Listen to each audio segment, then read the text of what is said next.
Good afternoon, everyone. This is Professor Hill. Short video for our class Introduction to Ethics, Philosophy 2306 here at St. Philip's College for the summer of 2025. Today is still in our first week, but it's Thursday, the 12th of June, 2025, which means we had our first assignment due last night, Wednesday night.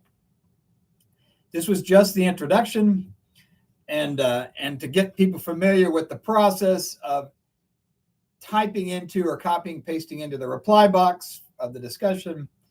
And then once posting, what last night was an introduction, but Sunday night will be an essay, entering that first, and then it pops up. You can see the other ones and commenting on at least two of your classmates, which almost everyone did. But there were a couple of people that only posted one response and not two. And so the way this works is you get like 1 point just as a reminder to say, hey, you have to come back and complete this. You're not done yet. So it's just a way to say, hey, you're not finished. So go back and then comment on now two of your classmates, and then I'll circle back and regrade it and give you a real grade, not just, a one. And this would be important for the essays, because if you spend a lot of time writing an essay and you post that thing and you comment on one person and you get a one, you're going to be pretty unhappy. But again, all you've got to do is go back, do one more comment on a classmate's essay, and then you will have completed the assignment. I'll come back, I'll grade it and give you a real grade. So I guess the message there is don't freak out if you've submitted your essay but forgot to type in, one of the two or any of the comments on your classmates. You got to do that in order to be done.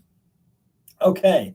So like I said, we have an assignment due, like this upcoming Sunday. You turn them in. Monday, I'll come in Monday morning and grade them. Just like last night was Wednesday night. I came in today, graded them. And it's nice to go through and learn about everybody and to hear your stories. So that's kind of fun. I did also have to drop a couple of people today who were looking to drop. They wanted to drop, and I had to smart drop them or whatever, get them off the books.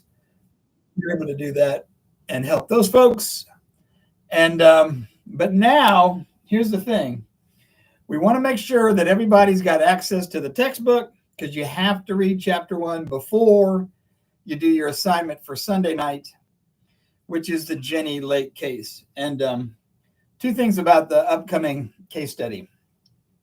One, I will, and with the announcement and the message I send you with a link to this video, I'll also put links to previous videos. The last 2 or 3 times I spent talking about the Jenny Lake case, because, and this is the other thing I want to say about it, it's a difficult case that ends badly. Let me just lower your expectations now, because it's a true story, and it was a horrible situation. She did not have any good choices, and it was it's a story which is always going to end badly, and it does. So, brace yourself now. It's a sad, terrible story about a young woman who was in a bad place. And look, this is one of the things I want to mention right off the bat, which is pay attention not just to the ethical dilemma, but who is charged with, whose responsibility is it to make a decision? Because again, a lot of people jump right to the conclusion that this is Jenny. Jenny's the young woman with cancer. This is a young woman who finds out she's pregnant. She has to make this terrible choice. But you also have to remember, in this situation, in this true story, Jenny's only 17 years old. It's her parents. In this case, her parents are divorced. She lives with her mom. It's really her mom's decision. Now, she and Jenny talk. The mom and the daughter talk. But it's a big factor that the medical decisions for minor children are made by parents. And again, of course, they're going to ask Jenny her opinion. It matters that she's 17. But it's not automatic. You know, sometimes, I don't know where this kind of urban legend comes from, but, you know, somebody got it in their head once that, well, even if you're underage, if you're 17 or however old you are, if you're pregnant, then that makes you an adult and you get to decide. And I was like, no, sadly, it doesn't work like that. It doesn't magically make you 18. And now what can happen is that minors can ask for either total emancipation from their parents and to be declared adults, or even, which is more common, for specific cases, like specific situations, like a young person, 17, who's asking for the autonomy in regard to medical decisions. That's more common, and a judge trying to make a decision about whether or not to grant essentially adulthood and all of its responsibilities to a minor, they'll consider all of the factors. And it's a major one. If that minor is a female who's pregnant, that's going to be a big factor in the decision, but it's not automatic. So there's not like some kind of automatic rule there. It does happen.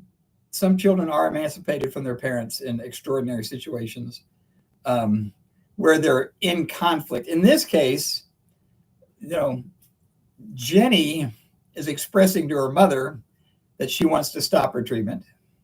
The mother is agreeing with Jenny, but it's really the mother's decision. She's kind of taking in advice and input from the doctors, I'm sure from lawyers, from everybody else, you know, priests, rabbis, religious leaders, but also from Jenny, the minor. But she's taking that information in as advice and then making a decision. The mom does. So that's an important component here. Anyway, I'll put a link to where I talk about this in more detail in a couple of previous cases, a couple of previous classes. But it should help you as you weigh and balance the factors of the case and the case study, and also importantly, what definition or concept you want to bring from the chapter, from chapter 1, and apply explicitly in your essay, because you got to have that there as well. All right. Like I said, people seem to have gotten the introduction. They got the process, enter it, comment on to. So I think we're rolling along pretty well. If you have any last minute problems with accessing the chapter or anything at all, let me know. Like I said, I've been trying to handle some issues and problems as they come up, but just let me know if I can be of any help to you. You can always reach me through Canvas or through my cell phone number. All right. Take care, and I will talk to you all soon. Like I said, it's Thursday, the 12th. And as we go into this weekend, make sure that you got the chapter read, you get your essay written, and then comment on at least 2 of your classmates. That's where we are. All right. Take care. Bye.